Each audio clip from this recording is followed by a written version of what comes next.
সম্প্রতি যুক্তরাষ্ট্রে কেন $2 লাখ লবিস্ট নিয়োগ করলেন জয়? শেখ হাসিনার মাথা থেকে খুনের দায় সরাতে, আওয়ামী লীগকে নির্বাচনে ফেরাতে, নাকি বর্তমান অন্তর্বর্তী সরকারকে অবৈধ ঘোষণা করতে?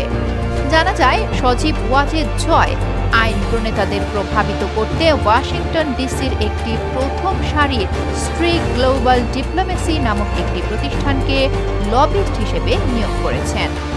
চুক্তি অনুযায়ী আওয়ামী লীগের পক্ষে বাংলাদেশের সাম্প্রতিক পরিস্থিতি যুক্তরাষ্ট্রের নির্বাহী ও বিচার বিভাগের কাছে তুলে ধরবে ওই প্রতিষ্ঠান।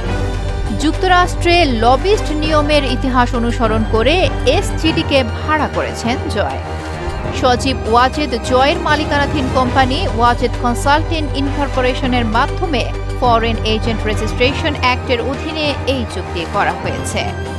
লবিস্ট ফার্মটির নেতৃত্বে আছেন ক্রিশ্চিয়ান বোর্গে এবং রবার্ট স্ট্রেক। উল্লেখ্য, যুক্তরাষ্ট্রের সাবেক প্রেসিডেন্ট ডোনাল্ড ট্রাম্পের সঙ্গে এই প্রতিষ্ঠানটির ঘনিষ্ঠ সম্পর্ক আছে।